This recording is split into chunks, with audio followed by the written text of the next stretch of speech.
Take the money and leave, please. The Swedish government is offering to pay immigrants $34,000 if they go back to their home country. The Conservative government's migration minister said that this is part of a paradigm shift in Sweden's migration policy. Migrants who leave voluntarily can apply for the $34,000 beginning in 2026. Now, that amount is 35 times higher than the existing grant, which has been in place since 1984. But officials say that it's relatively unknown and unused. For example, only one person used it last year. Emma Löfgren is a journalist and editor at the local Sweden. She joins me tonight from the Swedish city of Malmö. It's good to have you with us, Emma. So who exactly qualifies for these $34,000? Well, they haven't specified all the details yet, but if we take the current grant as an example, that's only available to refugees or people who are in Sweden because of some other reason of protection and their families. So, like, say, a German white-collar EU worker can't just go, I don't really fancy Stockholm, I'm heading back to Berlin, can I have some travel money, please? And the current grant is also only available to people who already have a residency permit. So you also can't come to Sweden and go, well, actually, I've changed my mind, give me money, please. There are also, for the current grant, there are no restrictions on returning to Sweden after you've been given it, but you do lose your residency permit when you receive it. So if you want to return, you have to go through the same rather long-winded process again. And do we know, Emma, is there broad popular support for this? I mean, $34,000, that's a lot of money. Well, there hasn't been huge public debate about this particular issue yet. I mean, it's just one part of quite a lot of reforms that the government is pushing through on migration. Mm-hmm. And it's also not really clear what the impact would be in this case. Like, this specific reform probably wouldn't affect that many people, to be honest.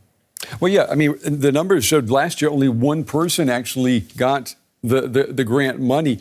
It makes me wonder, what is the ultimate goal here? I mean, how many immigrants taking the money and leaving Sweden, how many of those would be considered success? And the government actually do want to invest money also in informing people of this grant. But the inquiry that looked into this issue, it estimated that a grant of 350,000 kronor would increase this kind of re-emigration by 700 people a year. But it cautioned that it was very hard to say for sure.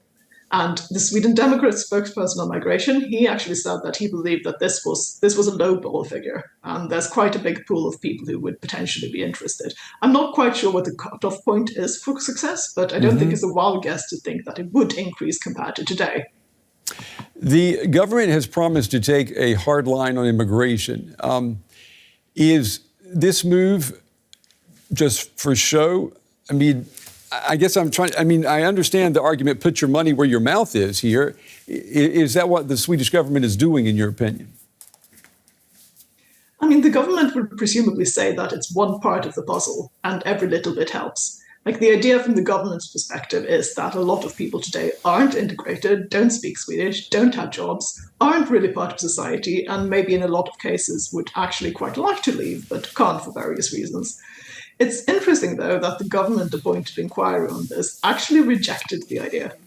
Normally, when the government launches an inquiry, it gets this quite clear directives, and you kind of assume it to go in the direction of what the government wants.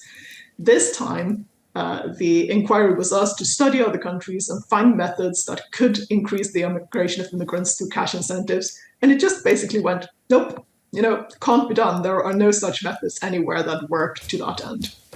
Now, the inquiry did say that if Sweden were to increase the grant, it would probably increase the number of voluntary returns to some extent, yield a small benefit to Sweden's public finances. But it said that the risks far outweigh the benefits, that an immigration grant would send a signal to the target group that they're not welcome in Sweden, which would harm their willingness to integrate, which it said could have consequences such as lower labour market participation, more crime among the immigrant groups that the grant targeted, And it basically advised the government not to do this, and even said that actually in future budgets for the migration agency, you should just stop funding this sort of thing entirely. Yeah, that's fascinating. And it certainly gives new meaning to the term golden handshake, that's for sure.